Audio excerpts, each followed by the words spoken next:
Кайрылы күн, құрметті оқырмандарым. Бүгін гречкадан, картоптан осындай дәмді, тез дайындалатын котлет дайындайтын боламыз. Ең алдымен менің каналыма тіркеліп, қоңыраушаны басып қойыңыздар. Бірінші картоп пен гречканы суға пісіріп дайындап аламыз. Енді картопты ыдысымызға салып, блендермен жақсылап езгілейміз. Бізде осындай әдемі бір келкі пюре шығу керек. Одан соң үстіне піскен гречкамызды саламыз. Дәмдеуіштерден тұз бен бұрыш қана салдым. Оның үстіне бір дана жұмыртқа саламыз. Енді жақсылап араластырамыз. Котлетімнің ингредиенттерін описание бөліміне қалдырып кетемін. Міне ең соңында қара бұрыш салып, тағы да араластырамыз. Бұрыш, тұз, жұмыртқа барлығы жақсылап араласу керек.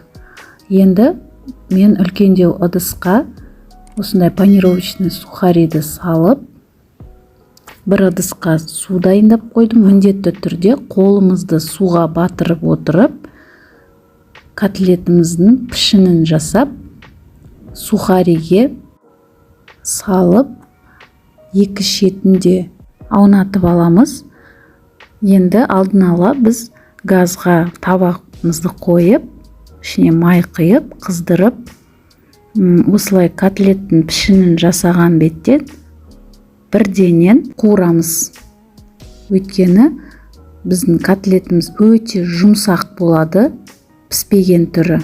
Сіздерге рецепт ұнап жатқан болса, поделицаны басып, WhatsApp желісіне таратып қойларыңызды сұраймын.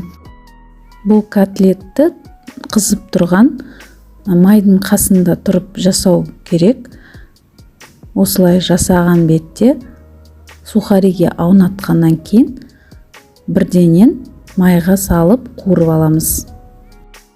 Міне біздің котлетіміздің бір жақ беті қуырылды, қызарғанша қуырамыз.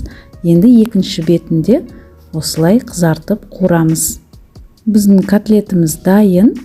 Ыдысқа қағаз салфетка төсеп, котлетімізді салып аламыз. Міне өте дәмді, жұп-жұмсақ, керемет котлетіміз дайын. Жасалу жолы оп-оңай, көп уақытты алмайтын котлет. Видеоны соңына дейін көргендеріңізге рахмет. Сіздермен бірге болған Гүлнұр Темировна.